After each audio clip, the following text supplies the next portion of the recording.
କାର୍ଯ୍ୟକ୍ରମରେ ସମସ୍ତଙ୍କୁ ସ୍ୱାଗତ ଜଣାଉଛି।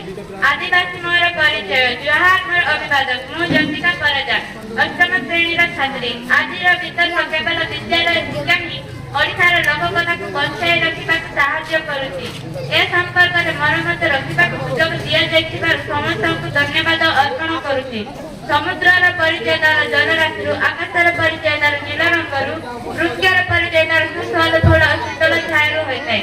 ସେହିପରି ଗୋଟିଏ ସମାଜର ପରିଚୟ ଭାଷା, ସଂସ୍କୃତି, ପରମ୍ପରା ଓ ରୀତିନୀତିକୁ ନେଇ ହୋଇଥାଏ।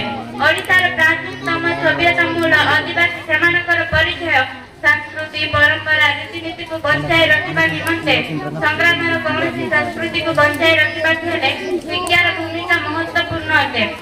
ଶିକ୍ଷା ବିନା ଗୋଟିଏ ସମାଜ ପତହୀନ।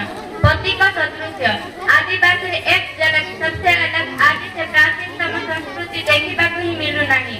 ଫୋଲ୍କଲୋର ଶବ୍ଦଟି ପ୍ରଥମ କରି 1946 ମସିହାରେ ୱିଲିୟମ ଜନସନ୍ ଏକ ପତ୍ରିକାରେ ବ୍ୟବହାର କରିଥିଲେ। ଫୋଲ୍କଲୋର ଶବ୍ଦଟିର ଅର୍ଥ ଲୋକଦାର ବା ଲୋକ ସଂସ୍କୃତି। ଲୋକଦାର ଚର୍ଚ୍ଚାରେ ଲୋକ ଏକ ଗୁରୁତ୍ୱପୂର୍ଣ୍ଣ ଉପାଦାନ ଅଟେ। ଲୋକ ଶବ୍ଦଟି କୌଣସି ବ୍ୟକ୍ତି ବିଶେଷ ପାଇଁ ବ୍ୟବହାର କରାଯାଏନି। ଏହା ସମ୍ପୂର୍ଣ୍ଣ ଏକ ଗ୍ରାମ ବା ନଗରରେ ବାସ କରୁଥିବା ସମ୍ପୂର୍ଣ୍ଣ ଜନତାଙ୍କ ପାଇଁ ବ୍ୟବହାର କରାଯାଏ। ଲୋକକଳା ଜାଣିବା ପୂର୍ବରୁ କଣ ଲୋକକଳା ନୁହେଁ, ପ୍ରଥମେ ତାହା ଜାଣିବାକୁ ହେବ। ଯେଉଁ କଳାରୁ ସରକାରୀ କିମ୍ବା ବେସରକାରୀ ଅନୁଷ୍ଠାନରେ ପ୍ରଶିକ୍ଷଣ ଦିଆଯାଇଥାଏ ତାହା ଲୋକକଳା ନୁହେଁ। ଯେପରି ଓଡ଼ିଶୀ ନୃତ୍ୟ, ଏହାର ପ୍ରଶିକ୍ଷଣ କେନ୍ଦ୍ର ଥାଏ, ଏହାକୁ ବ୍ୟବସାୟୀକରଣ ମଧ୍ୟ କୁହାଯାଇପାରେ। ତେଣୁ ଓଡ଼ିଶୀ ନୃତ୍ୟ ଏକ ଲୋକକଳା ନୁହେଁ। ଲୋକକଳାର ଆଧାର କୌଣସି ପ୍ରଶିକ୍ଷଣରୁ ବର୍ଦ୍ଧିତ ନୁହେଁ। ଏହା ମୂକ ଜିନିଷ ଯାହା ସମୟକ୍ରମେ ଗୋଟିଏ ପିଢ଼ିରୁ ଅନ୍ୟ ପିଢ଼ିକୁ ସଞ୍ଚାରଣ ହୋଇଥାଏ।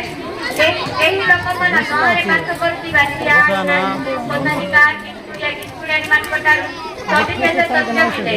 ଏହା ସଂଗ୍ରହ କରି ତାର ରକ୍ଷଣାବେକ୍ଷଣ କରିବା ନିତାନ୍ତ ଜରୁରୀ। ଏକ ତୀର ଏକ ସମାନ, ସବ ଆଦିବାସୀ ଏକ ସମାନ।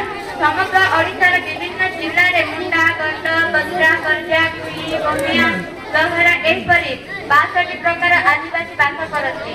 ସମସ୍ତଙ୍କ ରୀତିନୀତି ପରମ୍ପରା ଅଲଗା ହେଲେ ମଧ୍ୟ କିଛି ମାତ୍ରାରେ ସାମଞ୍ଜସ୍ୟ ରହିଛି। ଆଦିବାସୀ କହିଲେ ଲୋକକଳା କହିଲେ ଆଦିବାସୀ ମାନଙ୍କର ଜୀବନ ଶୈଳୀକୁ ବୁଝାଏ। ଏମାନଙ୍କ ଜୀବନ ଶୈଳୀ ଯେତିକି ସରଳ ଓ ନିରାଡମ୍ବରପୂର୍ଣ୍ଣ ତାହା ବ୍ୟାଖ୍ୟା କରିବା ସେତିକି କଷ୍ଟସାଧ୍ୟ। ଏମାନଙ୍କ ପ୍ରତିଦିନ ଖାଇବା ପାଇଁ ବ୍ୟବହାର ହେଉଥିବା ପତ୍ରପଲ୍ଲୀ, ଧନା, ଚିପଲି, ଚକଲିରୁ ଆରମ୍ଭ କରି ବିବାହରେ ବ୍ୟବହାର ହେଉଥିବା କଜୁରୀ, ମୁକୁଟ, ବାଉଁଶ ପଟି, ମିଶ୍ରଣ, ଡାଲା, ଚାଙ୍ଗୁଡ଼ି, କୁଲା, ଧାନ ରଖିବା ପାଲଟାଟି, ମାଛ ଧରିବା ବିଷ, ଦାଣ୍ଡ, ଲାଉରେ ତିଆରି ବାଦ୍ୟଯନ୍ତ୍ର, ଏହିପରି ଲାଉରେ ତିଆରି ବାଦ୍ୟଯନ୍ତ୍ର, ମାଟିରେ ତିଆରି ମାଠିଆ, ସରା, ଦୀପ ଏହି ଲୋକକଳାର ଜୀବଦର୍ଶନକୁ ବୁଝାଉଛି। ଆଜି ସେହି ଲୋକକଳା ପରିଣତ ହେବା ସହ କିଛି ଲୋପ ପାଇଗଲାଣି। ମୋର ବକ୍ତବ୍ୟ ଶେଷ କରୁଛି।